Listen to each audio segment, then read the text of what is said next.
Hi, Ryan here from NJ Exotic Pets with a care guide on Savanah Monitors. These guys are a nice medium-sized monitor. They're pretty docile and they can become a great pet with the right care. The problem is there's a lot of misinformation on the internet on how you care for these guys, and I'm here to set the record straight. So first and foremost, these guys are a desert dweller.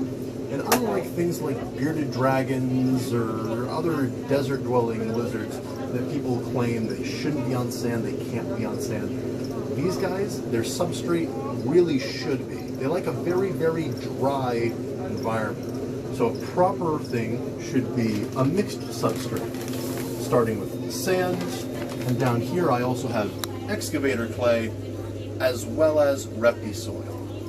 These should be mixed in a 2:1:1 ratio. This is going to mimic their natural substrate as best we can. Now, that is not to say they don't need humidity at all, but they should be offered a humid hide, a cave with some moss that's misted, usually about once a day, in case they are feeling dry, and they can go in there, get a little humid, shed off some skin, and come back out. But the ambient humidity should be close to none. That leads us into their temperature.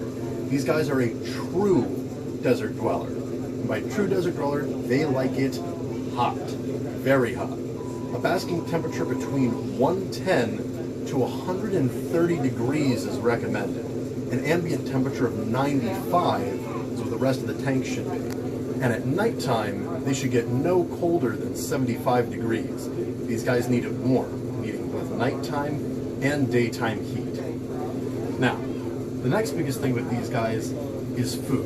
Like most reptiles, they will need supplements. Get your calcium supplements, and a reptivitamin is recommended. But the biggest problem, and what you'll probably read most of on the internet, is their diet.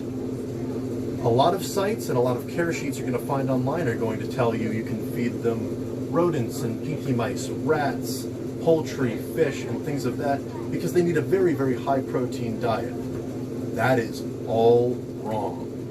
In the wild, even up to their full adult size, which is between 3.5 to 4 feet, these guys are going to eat insect protein, arthropods, mollusks, and things of that nature, even as big as a fully grown adult.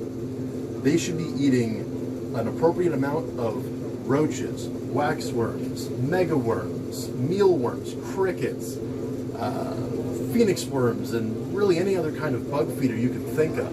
And that should make up the bulk of their diet.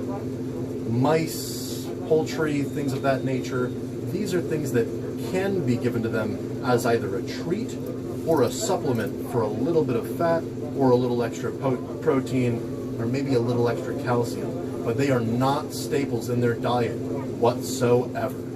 Eating this en masse is going to cause fatty liver disease or obesity, the things that most commonly kill Savanah monitors. Now, one more thing to go over.